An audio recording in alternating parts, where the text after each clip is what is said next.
Hello, David. Hello there. How are you? Stephen, good to see you. Good to see you too.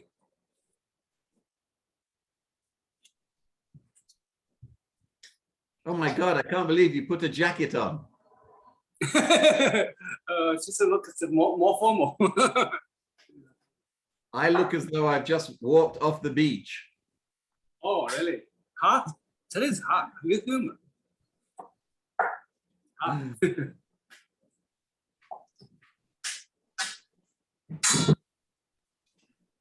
It is hard here, but we're fine. Hi, David. Hi, Steve. Hi there, Daisy. Hi, Neria.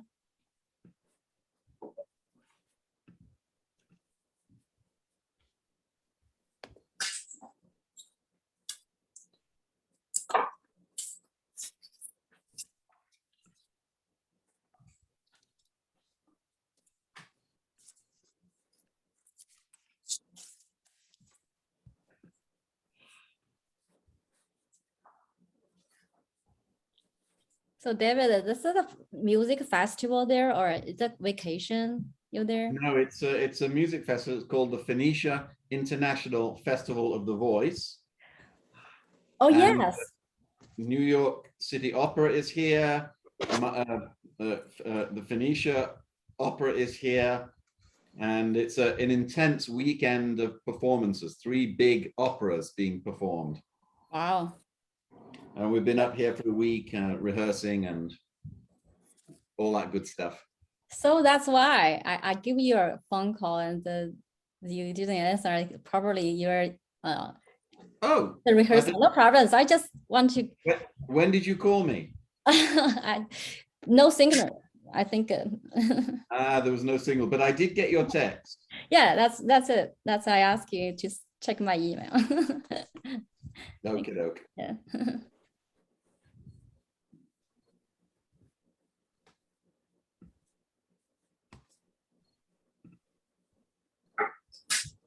Anyway, where's your next performance? We're doing my next performance is this Saturday, and we're performing the opera I Pagliacci. Okay, so whole opera? The full opera, yes, fully staged and fully performed. Wow. Where? At in Phoenicia, New York State, in the city, in the town of Phoenicia. Okay.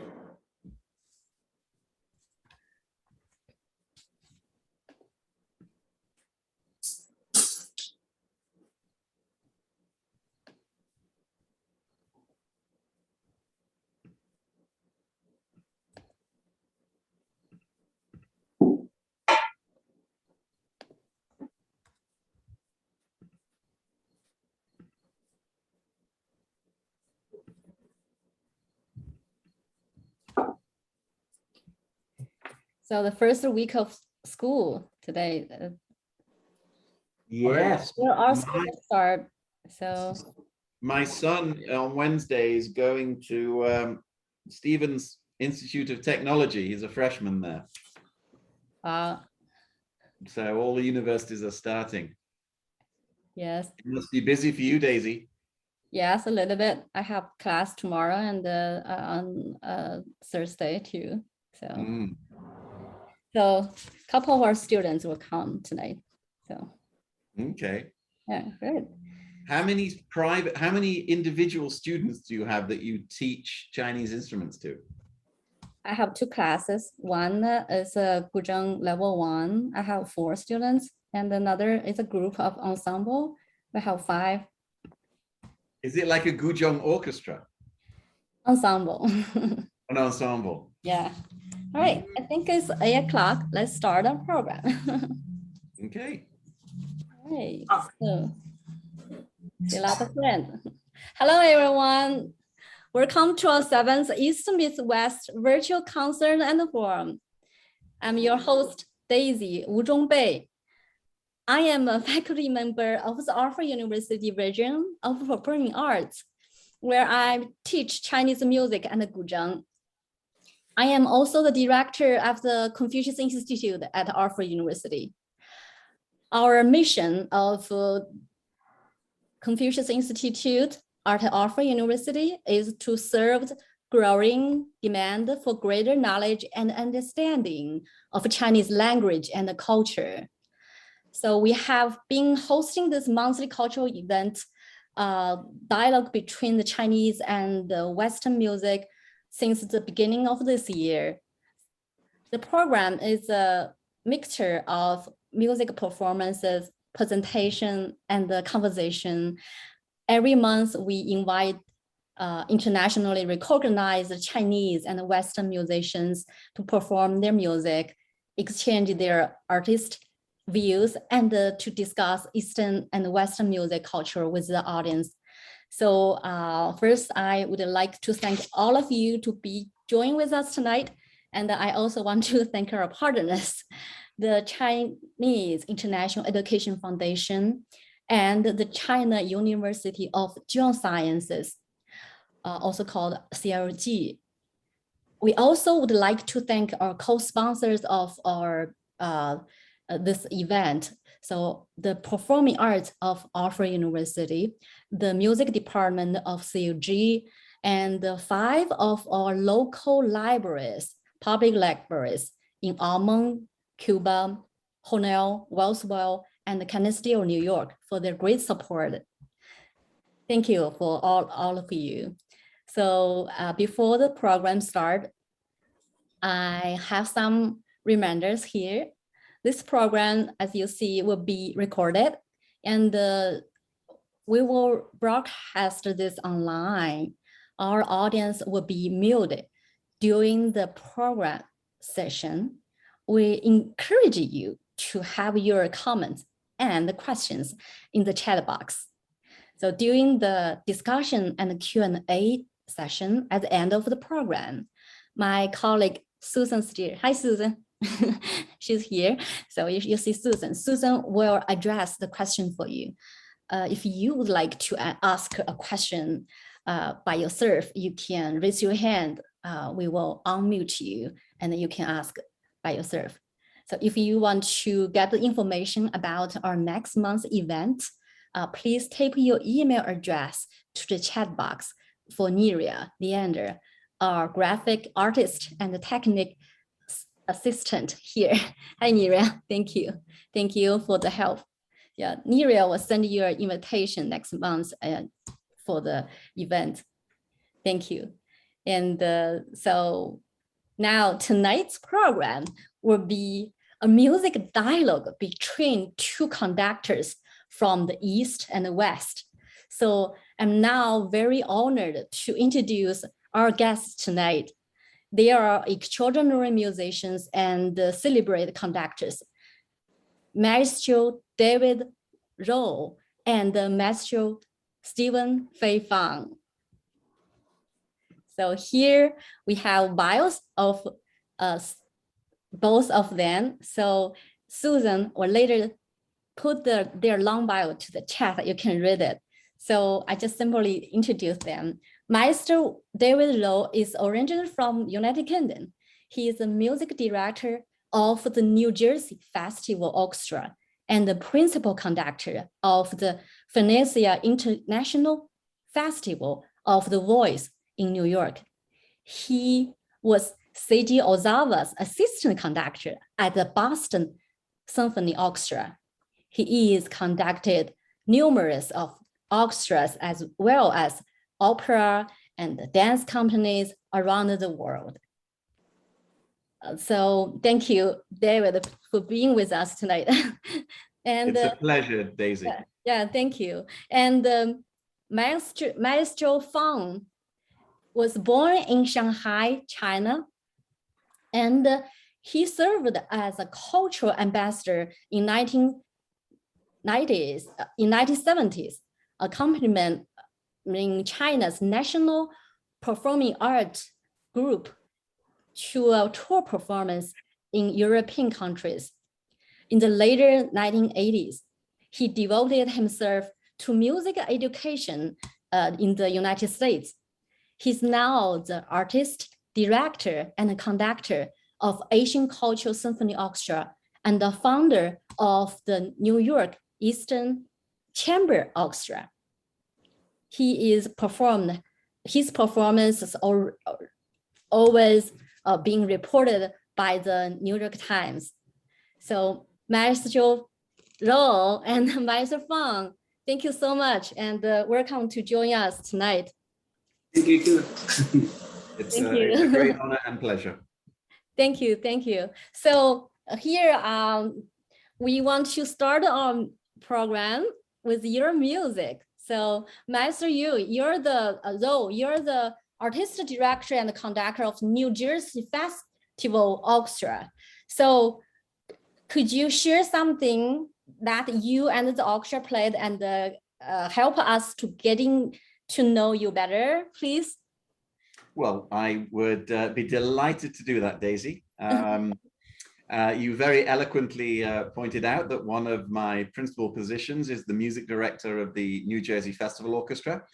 The New Jersey Festival Orchestra is a fully professional ensemble based in the state of New Jersey. In fact, it's the second largest professional symphony in the state, and I have had an association with them for over 15 years. Wow. And it is not only a job that I pursue with great passion, but it is one of the great loves of my life. Yeah. And to give you an idea of both their makeup and their quality and what I do, I think we have a video lined up. Is that correct? Of the New Jersey Festival Orchestra playing a piece of Debussy. Yes, let's see it. And this is a performance that we did about 2 years ago.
Wow, thank you. Even such a. I'm really sorry that it's running from a little delayed.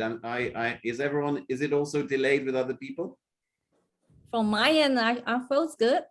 Good. At the moment, the internet things. Oh, thank you so much. I love this piece, and I love your conducting, and I think your conducting really added to it. So, David, one of your reviews I read, so it's saying, what's the difference the right conductor makes? So I really make this, we started to think about this quote and wondering about the conductor's role. See, a composer writes the music and the orchestra play it, or the singer sing it out.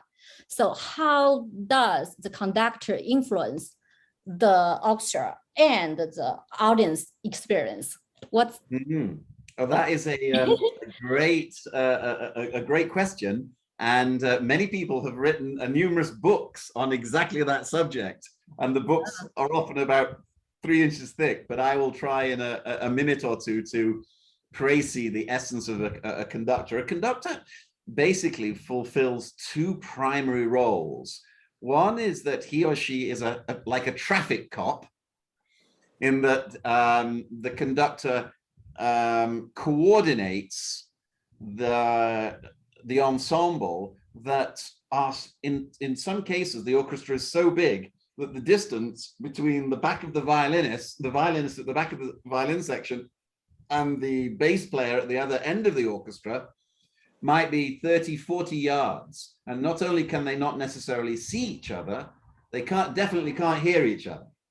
So they put a conductor right in the middle to coordinate and give what we call a beat or an ictus from which everyone in the ensemble can latch onto and use that as a basic tool to play together, because on their own they can't see or often hear each other. So, and then we bring people in who might have 100 bars rest. So we use our gestures to be a traffic cop. But of course, the other much more interesting in a way and exciting part of being a conductor is that we have to remember that music, at least in the West, is only lines and dots on a piece of paper. And they have to be brought to life by interpreters. And those interpreters, when it's just a violinist and a piano, are those two instrumentalists. But with a big orchestra, it needs a benevolent dictator, if you like, to take charge of interpreting that music on the paper. And that is the role of the conductor. And we do that by, in addition to saying cello come in, oboe come in, violins don't come in addition to being the traffic cop, we shape the music by a whole myriad of gestures. And we change the tempo with our gestures. We ask the orchestra to be louder with our gestures. We ask them to be softer.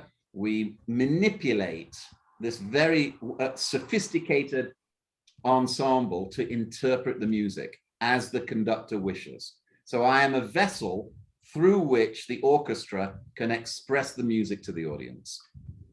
Thank you so much. Very brief, but you conclude this very much. So give us the idea of the conductor's role. Thank you.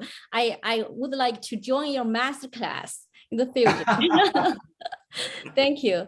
So let's see Maestro Fang's job. So Maestro Fang, always called by the young musicians in New York music circle, people call him Dad Fang or Father Fang to show our respect. So he is now the artistic director of and the conductor of Asian Cultural Center Symphony Orchestra. So Mr. Fang, we want to see some of your performances.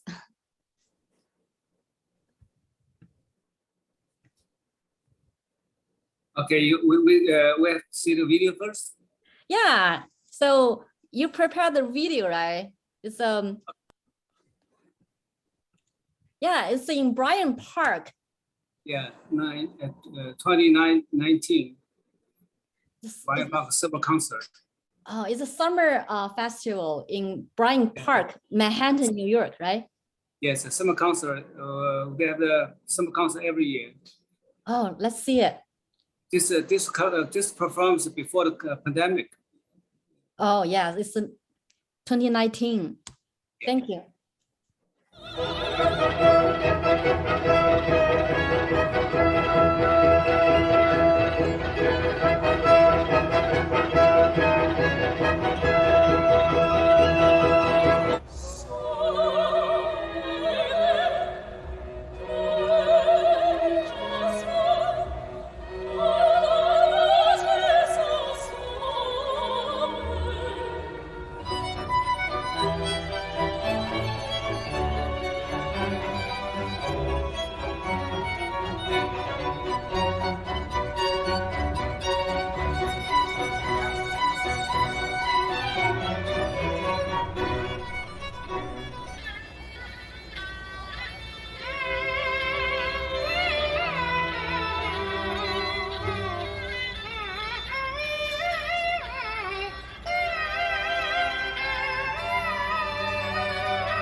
Wow, what a beautiful event. Yeah, thank you. Yeah. Thank you. Yeah, so I hope I will be there. So what's an enjoyable experience for the audience? I think listen to such a beautiful music in such a summer evening. So I saw 郭老师雅致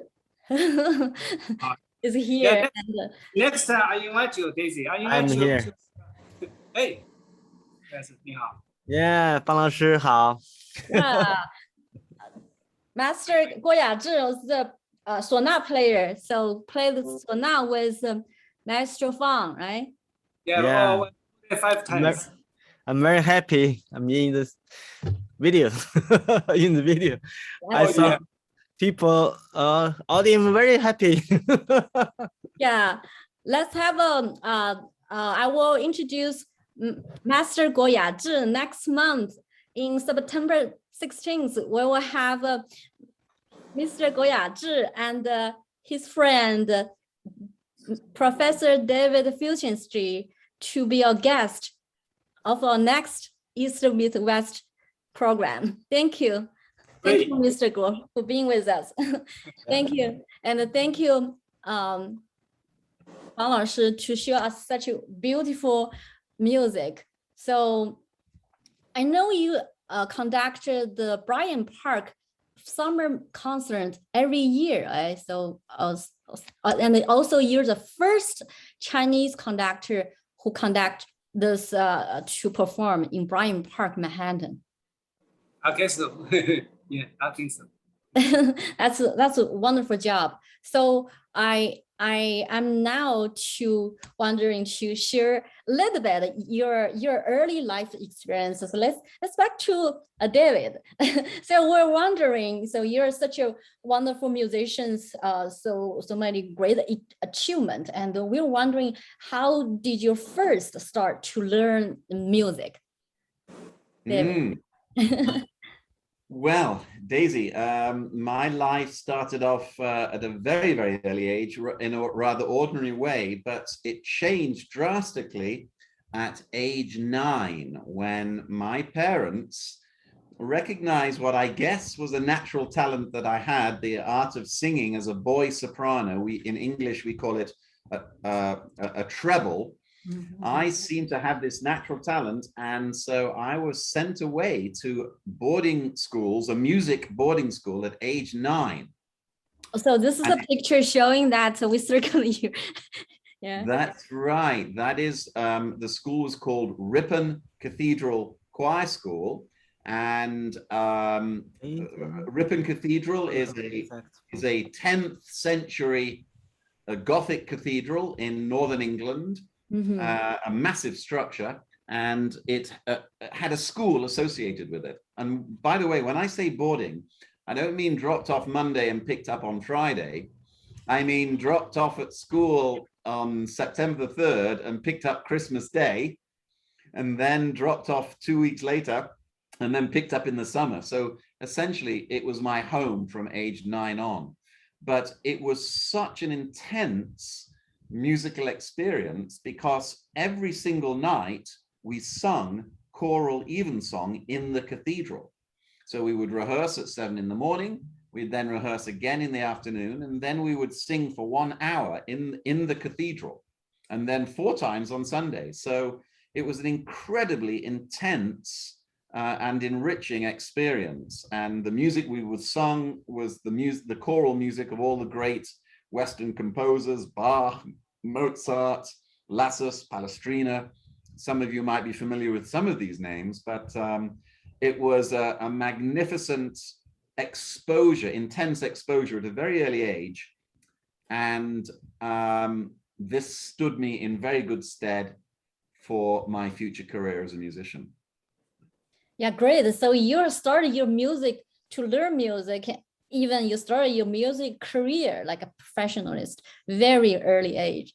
Very early, yes. Yeah, thank you. Thank you so much. I would like to ask Maestro Fang, Mr. Fang, how do you start to learn music and when? In Shanghai, right? Okay, I started to learn music. I think when I was 9 years old. Ah. Yeah, you know, my father is actually my father. He is a medical doctor, but in around the 1970s, you know, that's the time and age when, you know, the musician is very respected. So he thought being a musician is awesome. So for that time, it's 1970s. Stephen, So, it's still awesome. Yeah, okay. Yeah, he found some great music teacher when I was 9 years old. So, you know, that time I got up every day, you know, to practice. I practice many different instruments. You know, I practice violin and oboe. Also, I practice some Chinese instruments and Chinese percussion. Every day I got up 5 o'clock and practice 7 hours every day in my chapel. So, but you know, you will ask me how I like the music.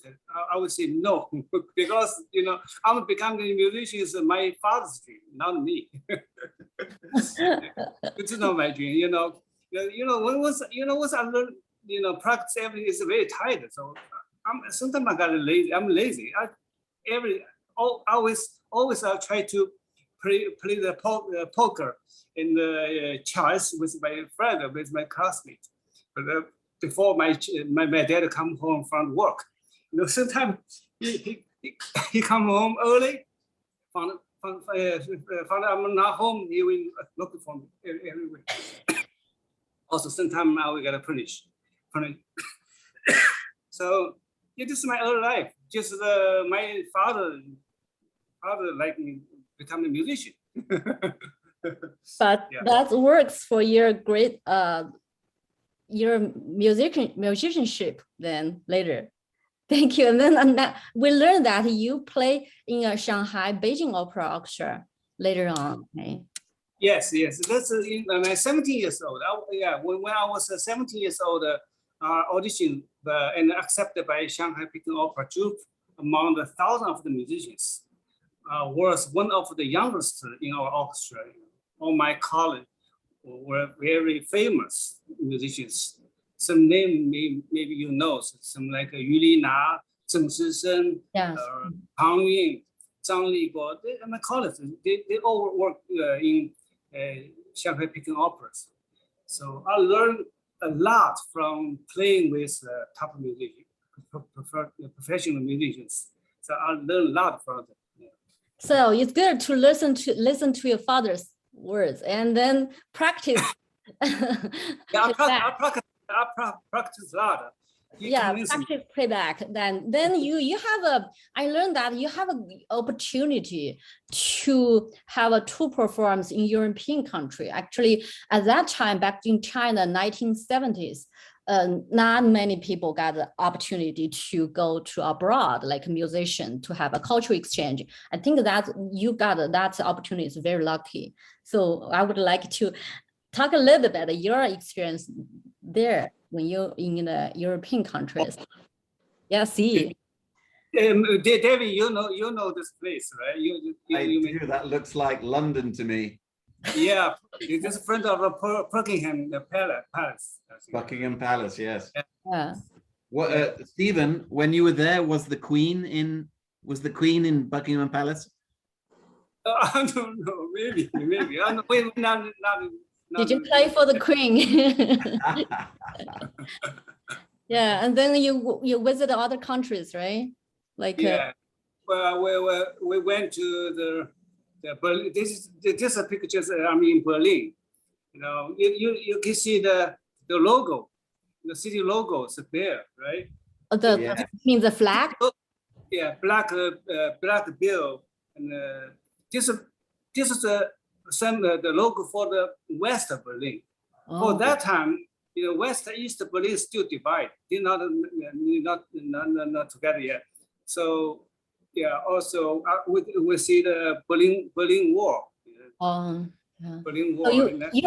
your performances, you went to Western Berlin for the performances, right? Yeah, West Berlin. West Berlin. We see the Berlin Wall, you know. Yeah. Good to know. And then you travel to other countries and yeah, we went being the five different countries. This is Luxembourg. Yeah. This picture of the musician there, or no, this is one of the audience. Yeah. After he watched our the prayer, he's very exciting. He grabbed me, so he tried to tip me some money. He bring one, of course I'm not taking the money. I just make it, Wow. That means the audience very like your performance very much. So what kind of music you play then when you are in Europe? Yeah, most I play with picking up. Oh, Beijing opera. And how's the audience? I bet they love that. Yeah, they love it. Sometimes after performance, the curtain call, always more than 10 times. Sometimes 50. Yeah, all musicians have to go, go back to the stage again. Yeah, take the curtain call. That was the one of the best moments of musicians. Yeah. All the hard work paid back. Yeah. So when you go to the European countries, so you show Eastern opera, like a Beijing opera, to the Western audience, and as a cultural ambassador, you show Chinese music to the European audience. I think at that time, I guess, as I said, not many people has opportunity to performance abroad, to like travel performance like you. So I think you may learn or receive things like inspiration from the performance tour, right? What that kind of experience mean for you? Yeah, exactly. We got a lot. Before with our childhood, we practice all the books, the Western books. Even the concerto, the violin concerto, we practiced before. Everything is from the book. Yeah, once I went to Europe, once I, first time again, I listened to live concert in Berlin.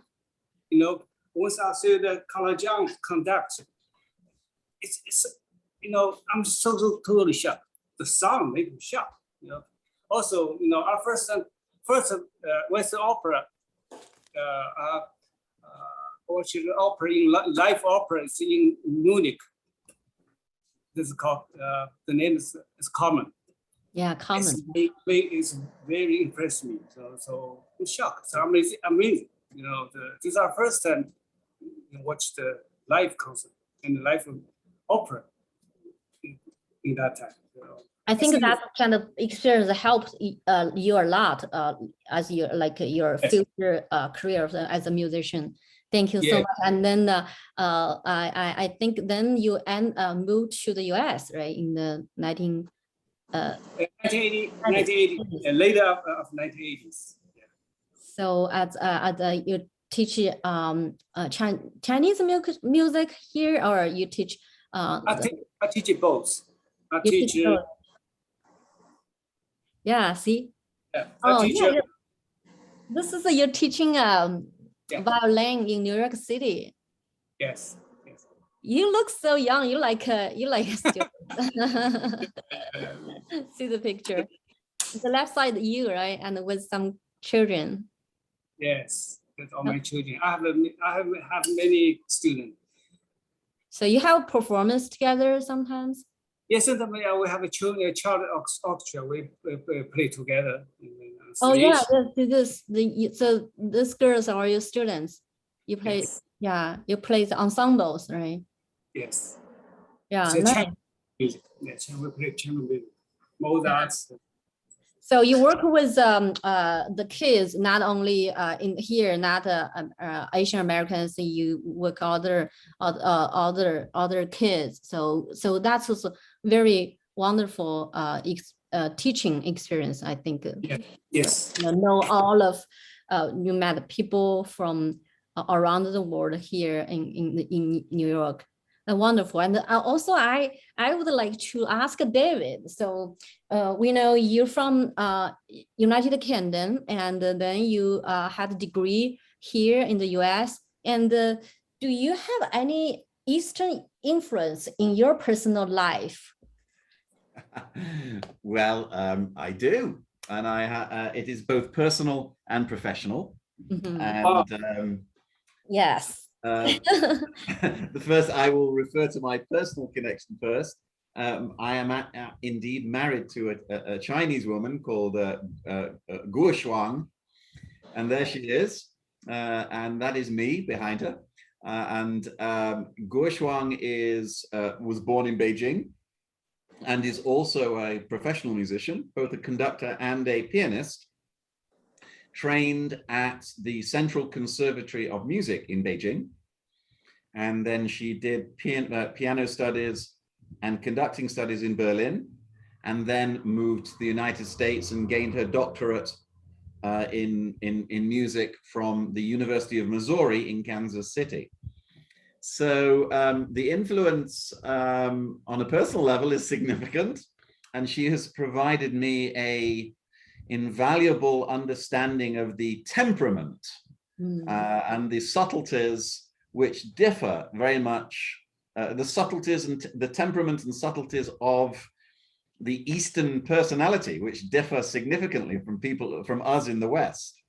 Yes. And that has served me in very good stead for the considerable amount of connection I have had professionally with Eastern musicians, and perhaps the most significant of them all was the great maestro Seiji, the great Japanese maestro called Seiji Ozawa, and perhaps we can put his photo up now. Yes, yes. Seiji Ozawa was really arguably the greatest of all Eastern conductors. He is now in Vienna. But he was for 25 years the music director of the Boston Symphony Orchestra, of course, one of the great symphony orchestras of the 20th and 21st century. And I had the privilege of being his assistant conductor in the mid-1990s. And the next photo is me wonderful conducting do you want to, yes, there we go, that's me conducting the Boston Symphony Orchestra in Tanglewood, which is their summer home. And I think they counted just under 15,000 people there. It was in a massive outdoor auditorium and then a big field. And Tanglewood is probably the greatest of the summer music festivals in America. And we had a residency there every year, of course, Boston Symphony, and that's me conducting this glorious orchestra. So he was a magnificent and a significant influence on me, both in the way we interpret classical music, and also, probably more importantly, how we gesturize it. Because as I mentioned earlier, the art of conducting is about the art of gesture. And Seiji Ozawa was arguably one of the greatest technical conductors there has ever been. For those of us who are familiar with him, he looked like a ballet dancer when he would conduct. And every nuance of the music he showed with his fingers, with his wrists, with his forearm, with his whole body. He was just manifest the music through his gestures, and no one has really quite done that ever since. And I would stare at him for hours and hours and hours and try to copy him in the mirror. And some of his influence eventually rubbed off. We can tell from the first video we watched that we already felt that your conducting style has a lot of emotion to it, and your body language really draws the audience in. And I can see your style. So his style kind of like reflected on you, and you both have a very similar style of conducting. It certainly rubbed off, and I hero worshipped him. And as you know, when you believe so strongly in a guru, you can't help but adopt some of their characteristics. And this was this great gift that he gave me.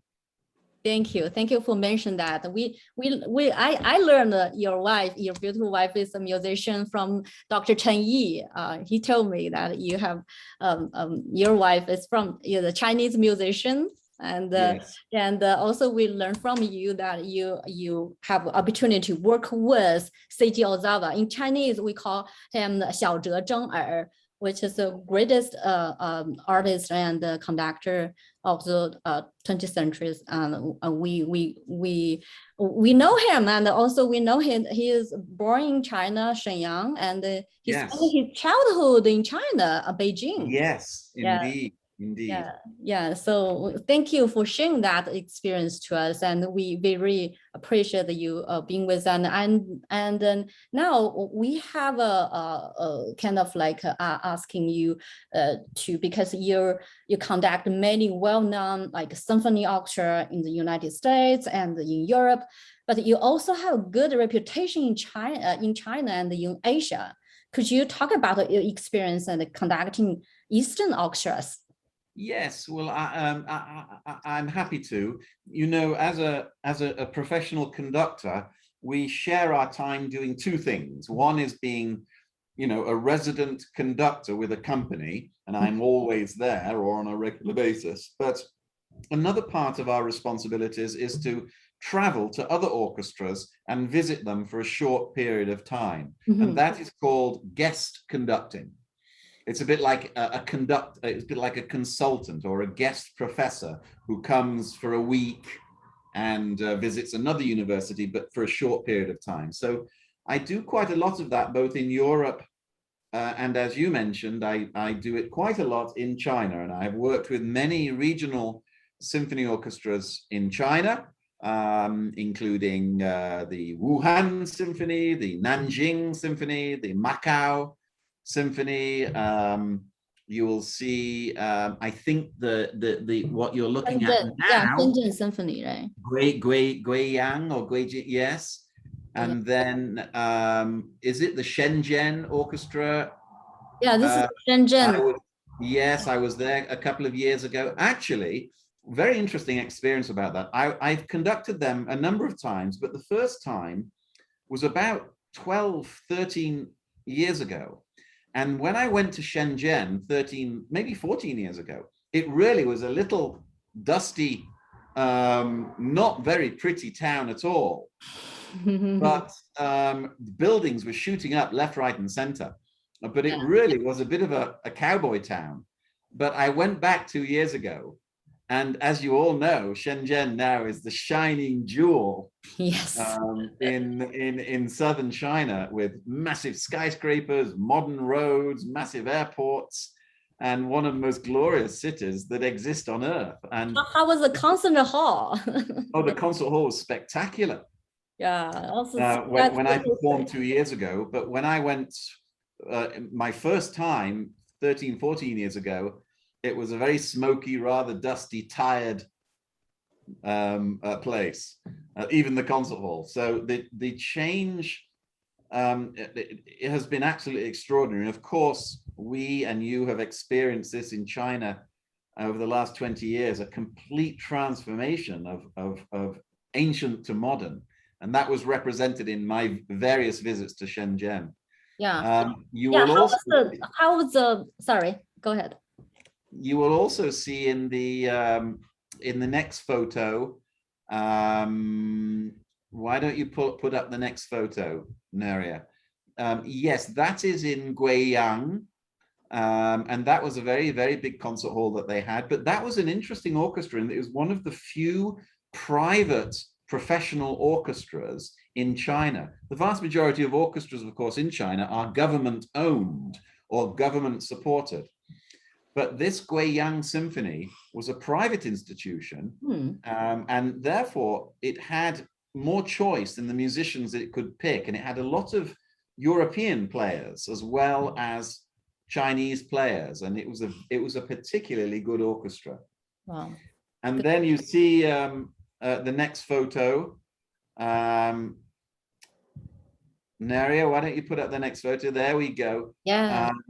A number of these orchestras have schools and academies associated with them, and when I would visit them, they would always parade me in as the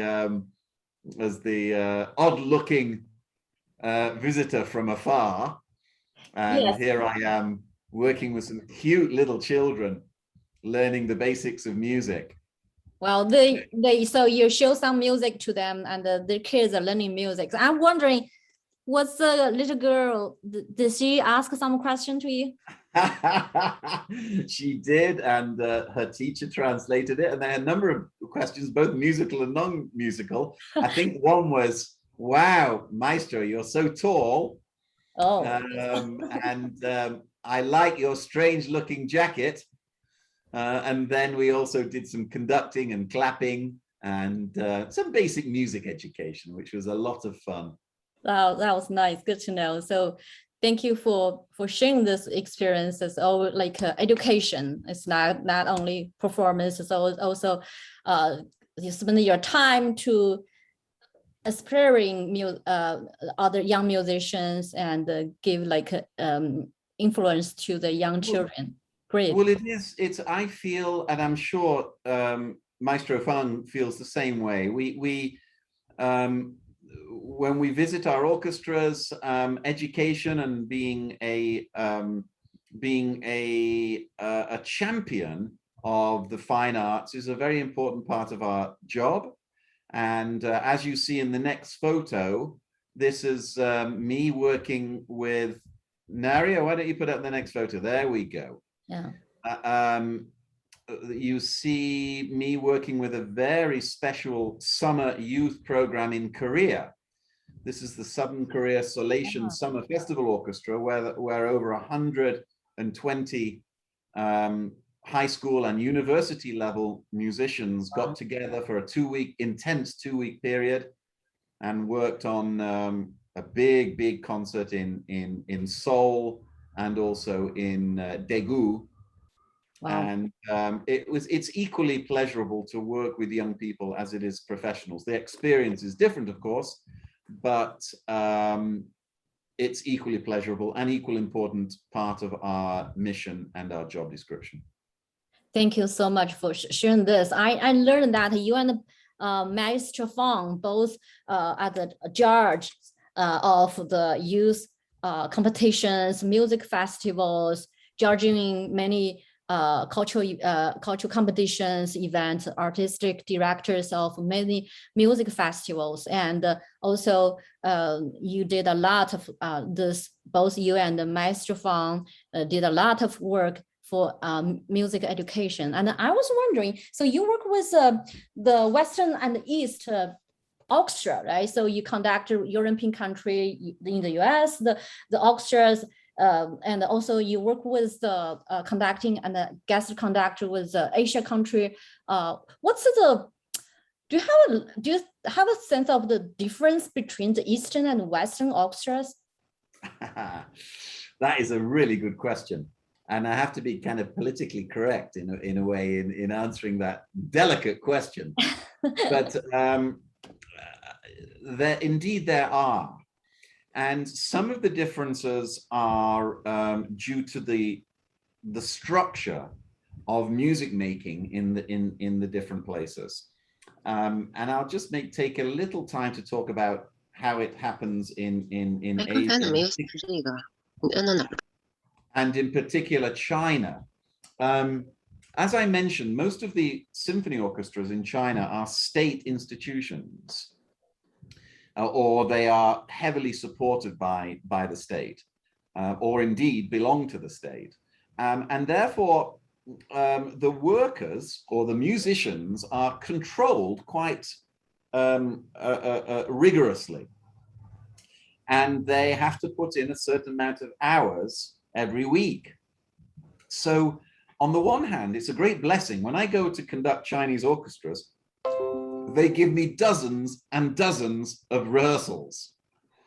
In fact, so many rehearsals, I sometimes don't even know what to do in rehearsal because I've run out of ideas. But because they have to work from 9 till 5 every day. So I often go to China and they give me like 8 or 9 or 10 rehearsals. But in the West, rehearsals are very, very expensive. And I only ever have a maximum of 4 rehearsals.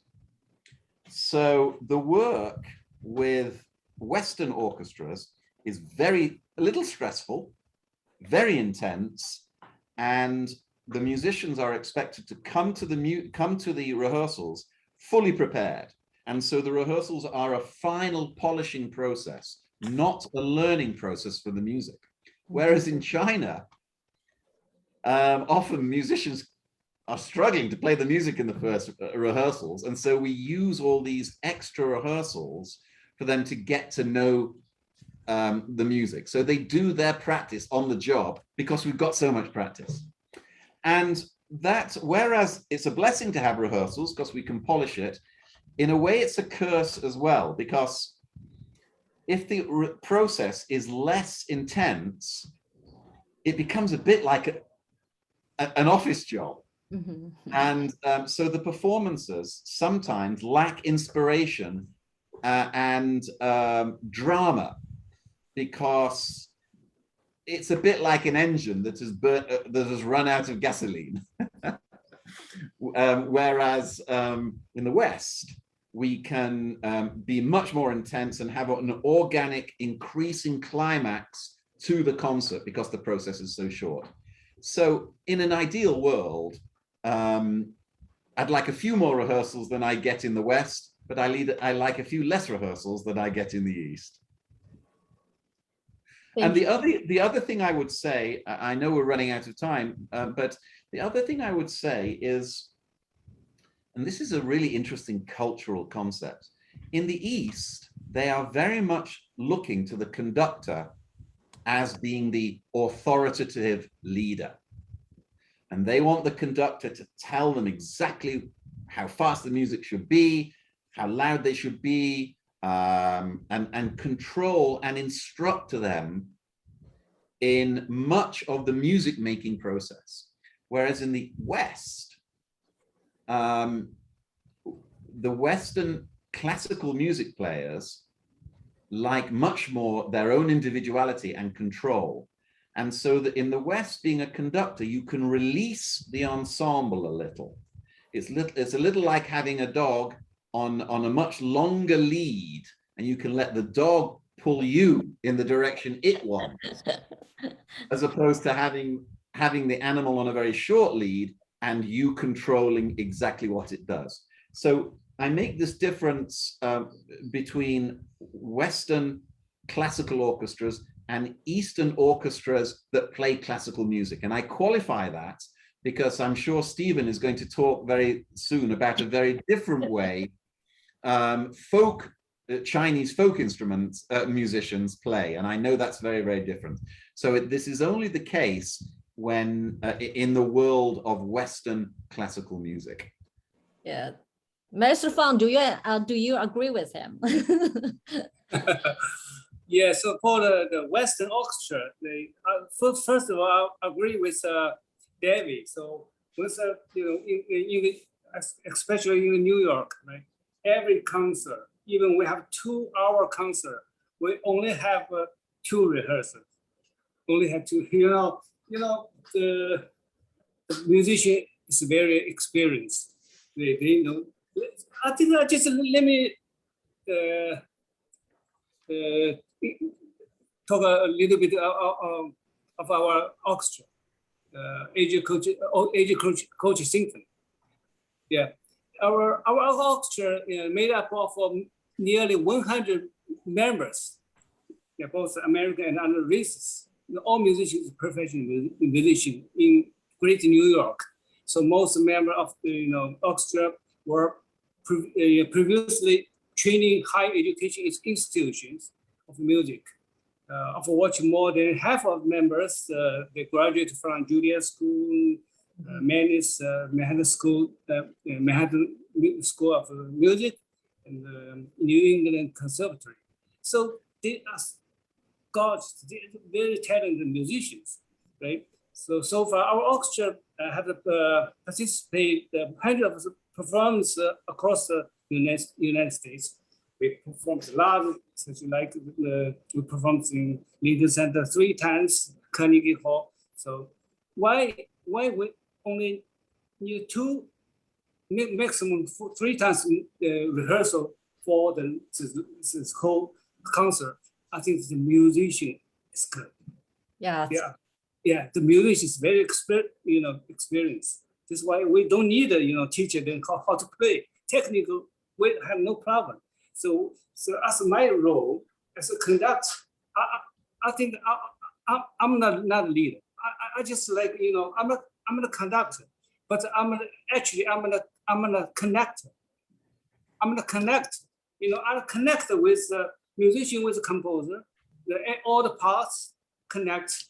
Also, finally, connect with the musician and between the musician and the audience, right? Because this my thought. Good to know. And I know when you talk about the Maestro Fang, you talk about the traditional Chinese orchestra is a totally different way, right? We call this as 中国民族乐队 traditional Chinese orchestra, which is folk music ensembles. So they are even Chinese folk music, the Chinese orchestra, there's a difference. They have the Chinese national orchestra that we call it 民族乐团, right? Yes. Also we have a Chinese traditional, opera orchestra. Yes. Especially the Chinese traditional opera, they have no conductor. I'm talking about the traditional opera. They have no conductor. They don't need a conductor.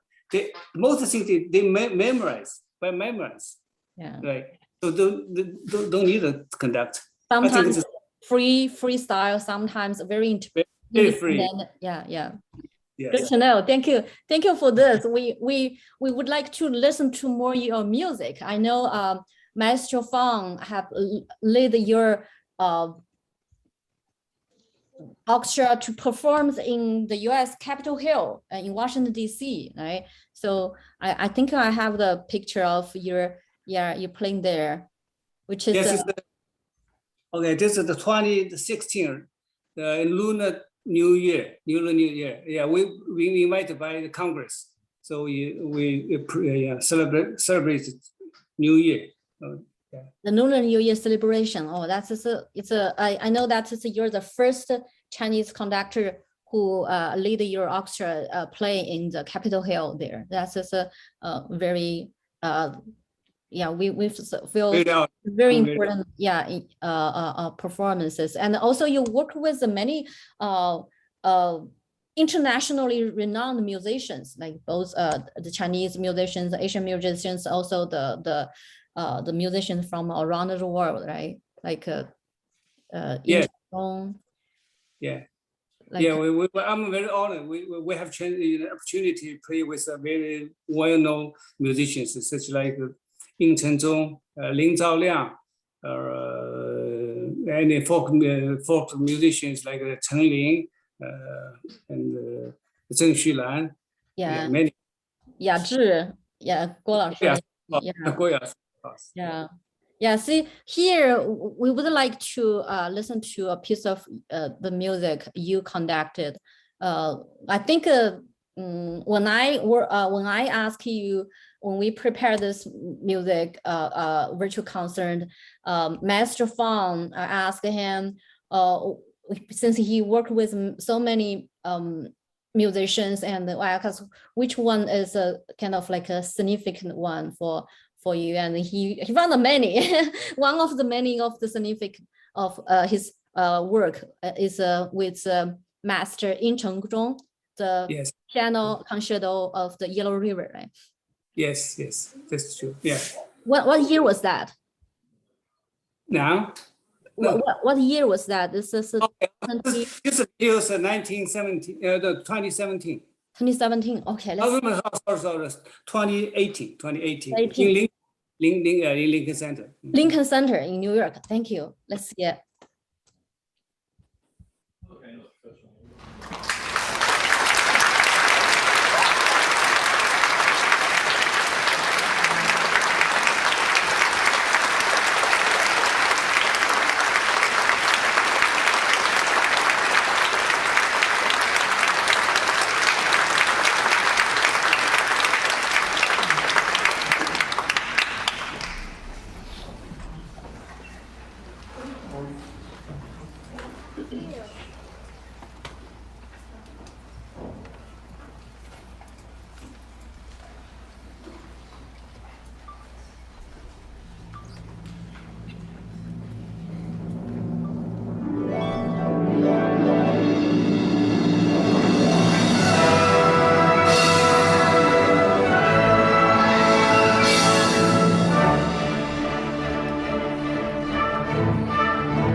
Okay.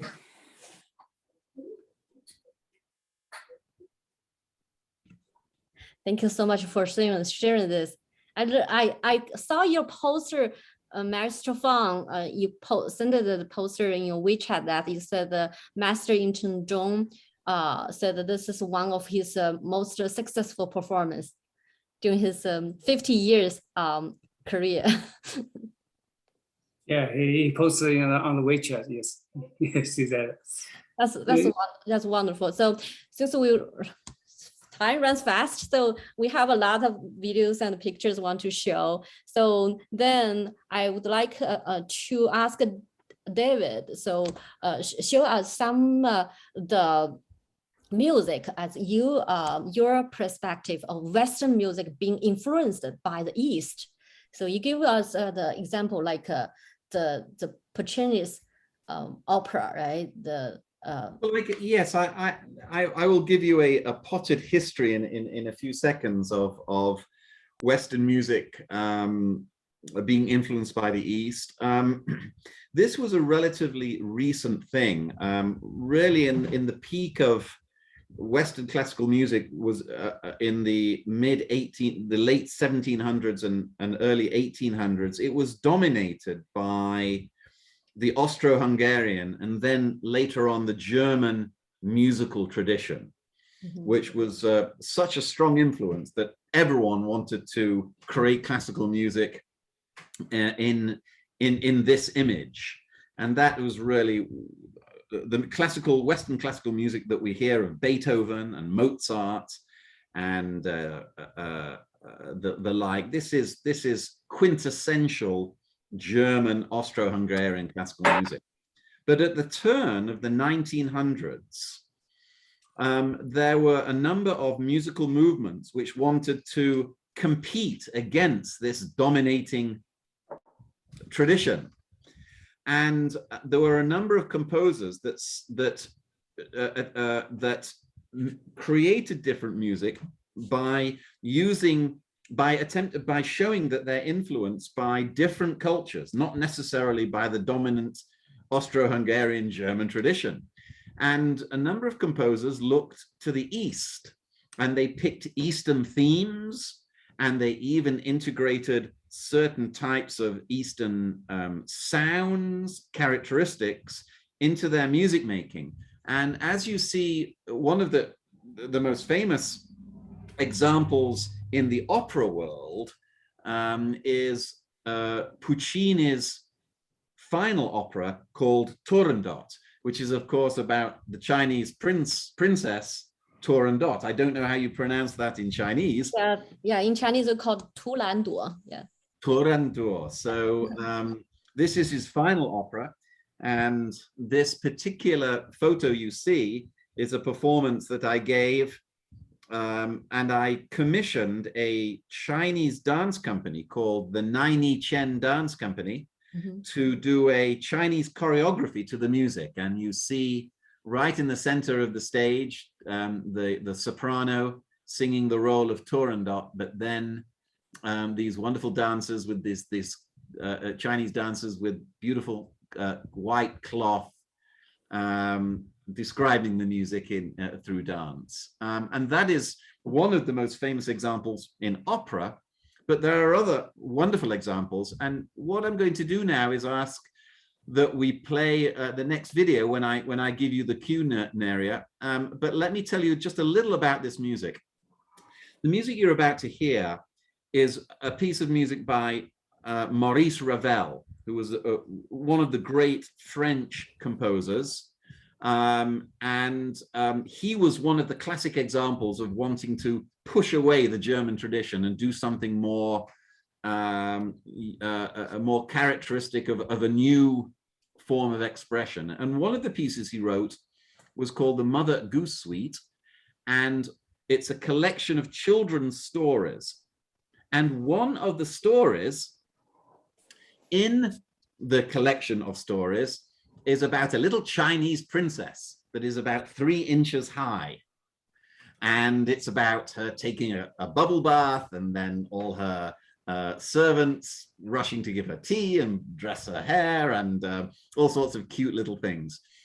And in Ravel's music, he uses many different Eastern colors and characteristics. For example, you'll hear a passage where it uses a big Chinese gong, and you'll also hear what we call in music a melody which uses a pentatonic scale. A pentatonic scale is a scale that only uses 5 notes, but it's spinning these 5 notes over and over again, and it's a unique example of how Chinese music sounds.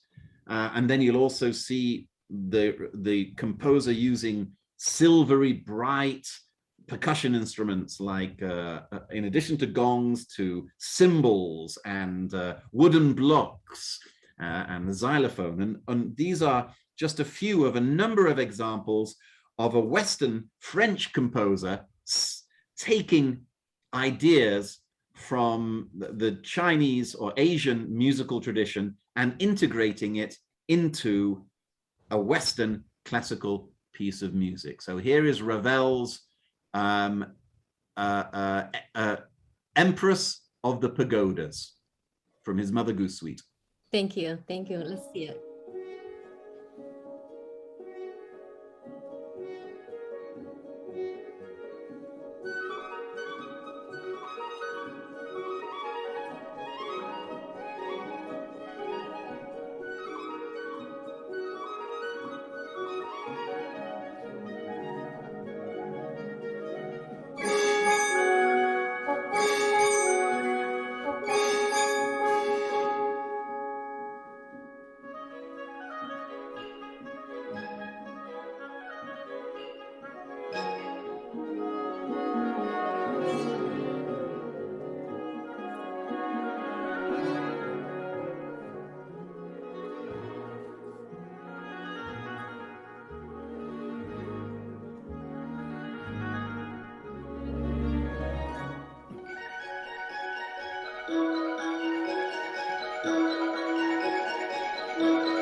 Bravo,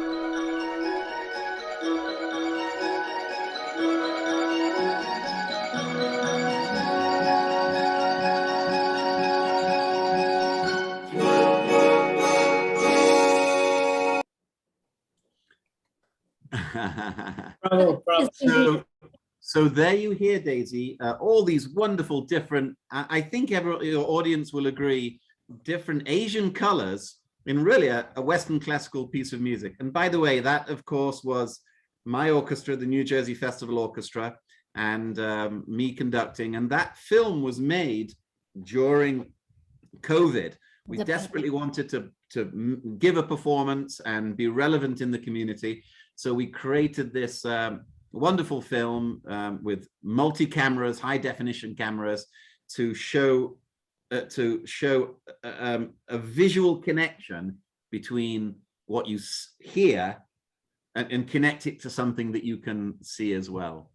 Yes, So I appreciate it because we saw this your project in the new beginning, right? So Susan That's just put correct. a link of the to the chat box of this full program. Our audience can copy and save the link and watch it later.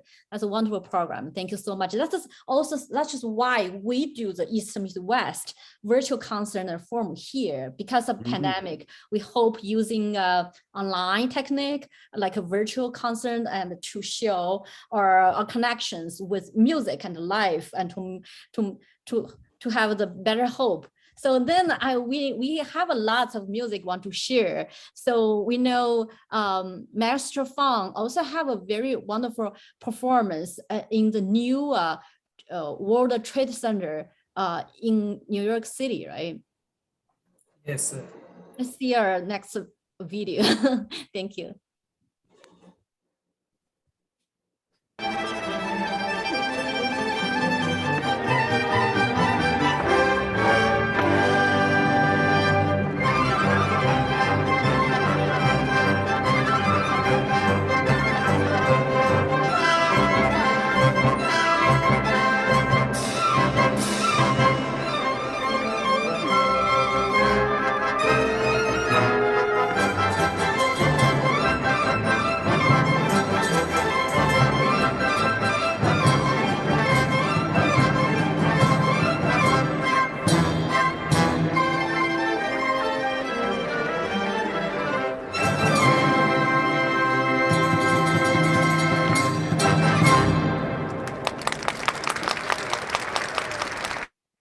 That's so cool. It's a 春节序曲, we call it the Spring Festival Overture. Yeah.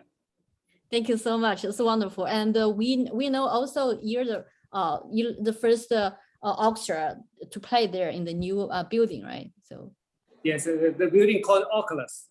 oh, the Oculus Hall, right? Yeah, we Chinese call big bird, big 大鸟. Yeah, thank you. So I learned that you have wonderful performance there. Also, Yazhi had played it. So next month, Master Guo Yazhi will show another piece with you and the orchestra play there. Yeah, we are looking forward to that. So yeah, we know Maestro Wroe and Maestro Fang are very close friends for many years. You always go fishing together, and I was wondering when you go fishing, do you talk about the music regarding the East and West? So you talk about something when you go fishing? No, well, not really, right? Firstly, we talk about why the fish I catch are so small and why the fish he catches are so big. So it's really our conversations are quite frustrating. All right. So about the East-West, so we know Master Fang have a wonderful piece to show us.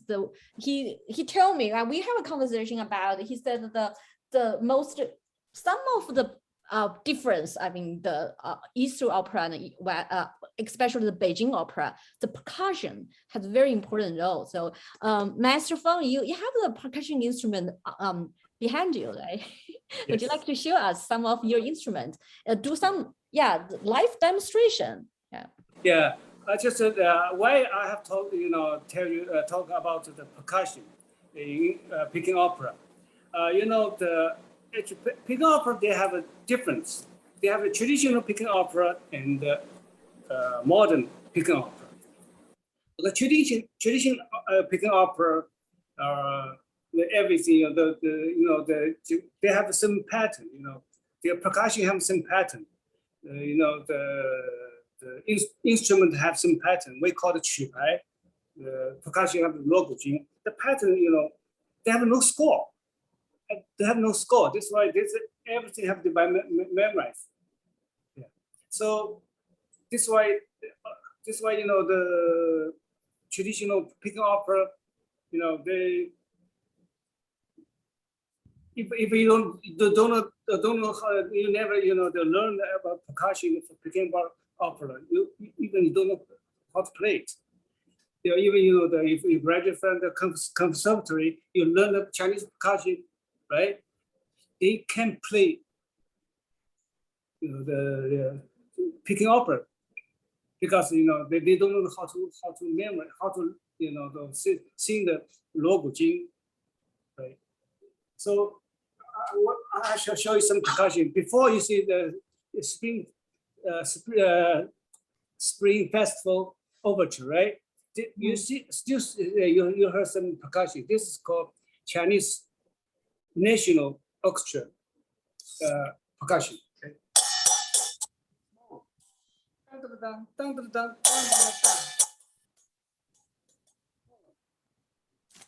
This is not for Chinese, not for picking opera.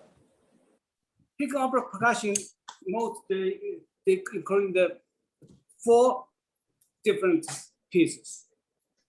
One piece is like this. This one. This one we call bang. Bang. Yeah. Most we play with a dumbbell. It's like a dumbbell. Okay. This one. You see it? We call 小锣, small gong. The sound like this.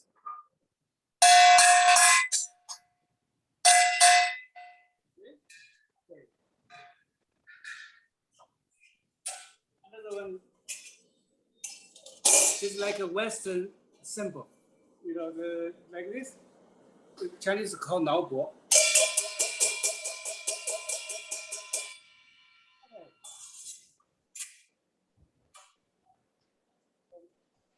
One like bigger gong, 大锣.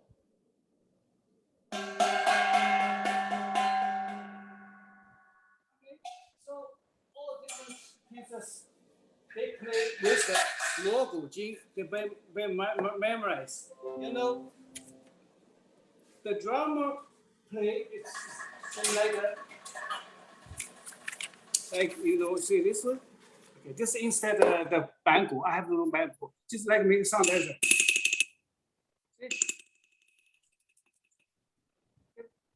I just see some example for logo jing. Okay, so like 帽子头. They always the percussion pattern always have a certain name, like the 帽子头, right? All player, they just follow the gist, the play. Like this. Okay. You can show the video, so we performed in Lincoln Center. Yeah, real the Beijing opera you conduct. So this is 打虎上山, right? We call it in Chinese 打虎上山. Tiger Mountain. The Tiger Mountain. Right? Thank you. The famous opera singer, Beijing opera singer Li Jun, right? Yes.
Okay. Thank you so much. This is just show us the introduction, right? So thank you. And then we have a lot of video to share tonight, and also we asked David to send us a very wonderful music, so which he conducted as Western opera piece, right? Let's see next. Yes. So the video you're going to see is one of the most famous arias from one of the most famous opera composers, Verdi, and this is a classic example of Western opera singing, and it's a tenor that is singing La Donna è mobile. Thank you. Let's see.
Beautiful.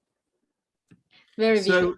So one interesting thing to note there, a little earlier, you showed an example of Beijing opera and how a Beijing opera singer produces their sound. And the sound is really quite a thin, piercing sound, which is created almost exclusively from the upper parts of the head.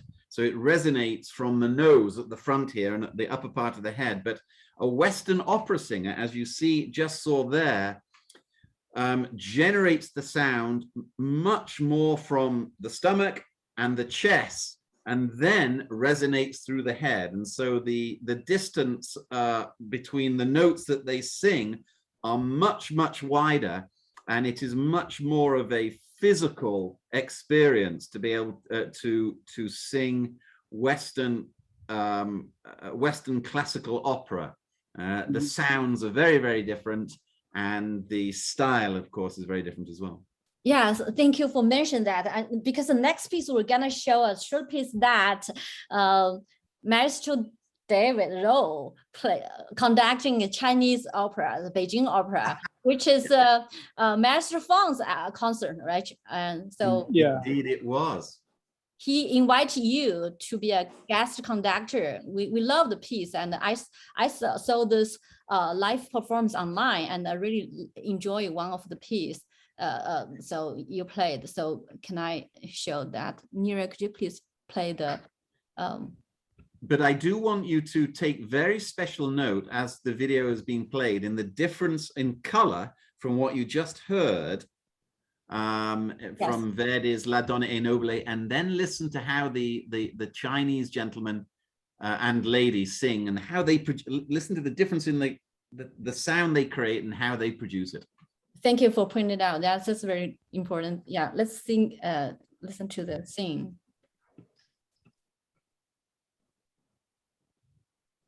Sorry, Daisy, we've been moving back and forth in the script. Which video is it?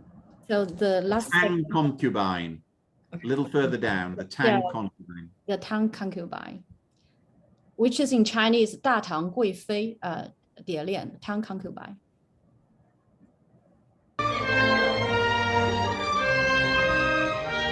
Yeah, that's the one.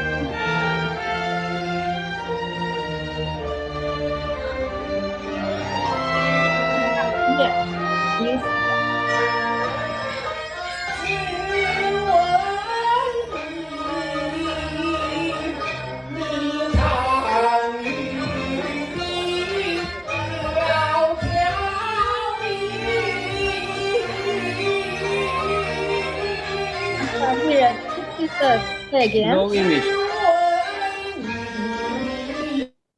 Neria, there's no image there, Neria. Could you please share again? Sorry. Yeah,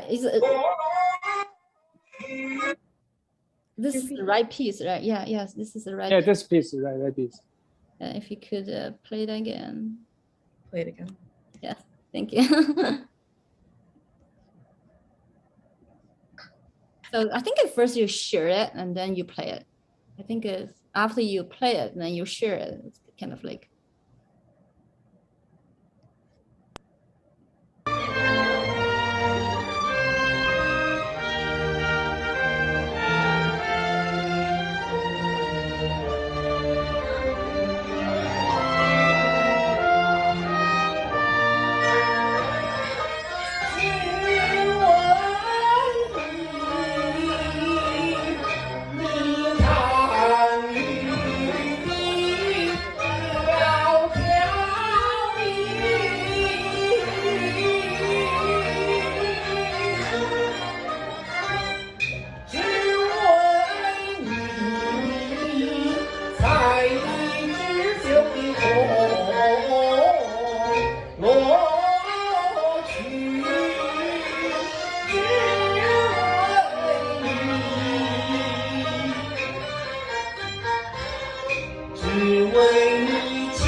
Yeah. Wonderful. David, you did a wonderful job. Well, I don't know about that, but if you listen very carefully to that gentleman who so wonderfully and expressively sung probably a very ancient Chinese melody, there are only about 5 different notes he was singing in different registers, but that's a classic example of what we call the pentatonic scale, where there are 5 principal notes that he keeps spinning in different ways over and over again. Yeah, most Chinese music like the pentatonic. Yeah, we call in Chinese call 五声音阶. Thank you so much. And then we have a final piece that so we because Stephen Master Fang mentioned that when he visited a European country and he got a very wonderful opportunity to see the live show of the opera Carmen. And many years later, he himself conducted the Carmen. So the final piece is Master Fang's conducting Toreado. Yeah, Toreado song from Carmen of Western opera. Yeah, let's see it.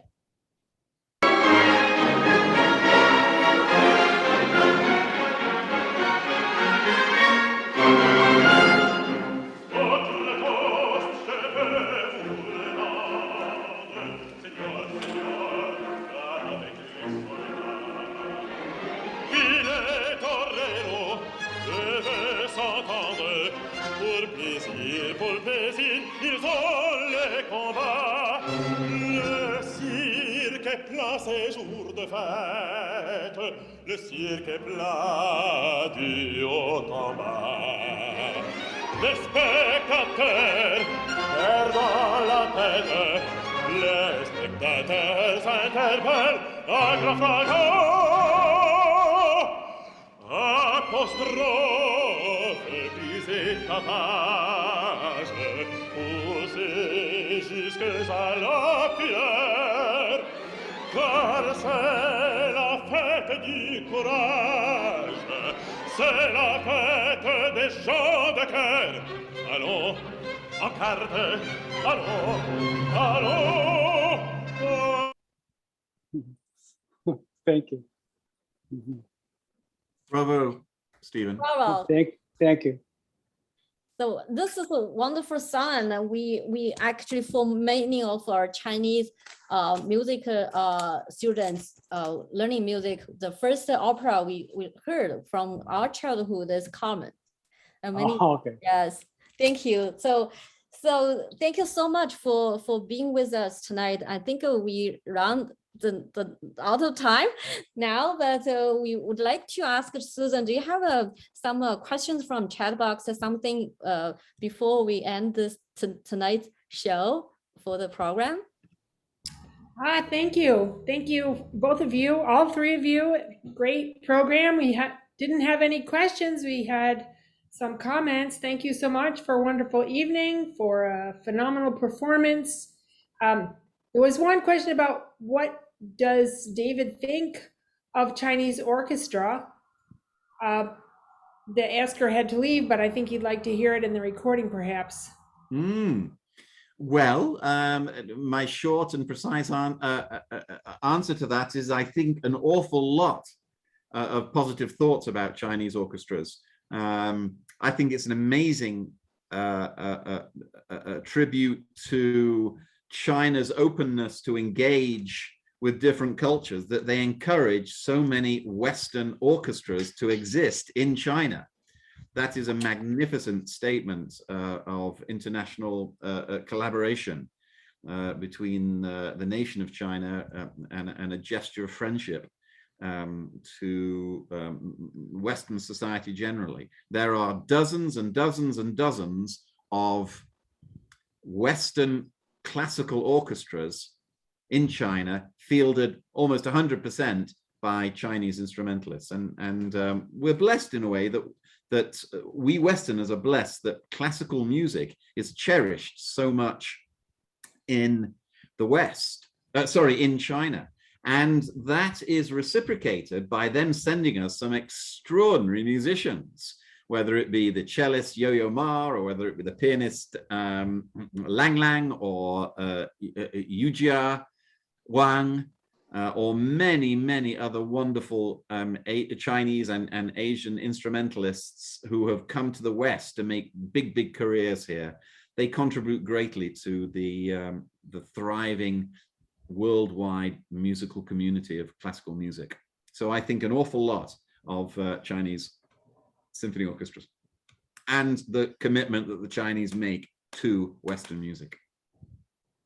Thank you so much, Maestro Wroe.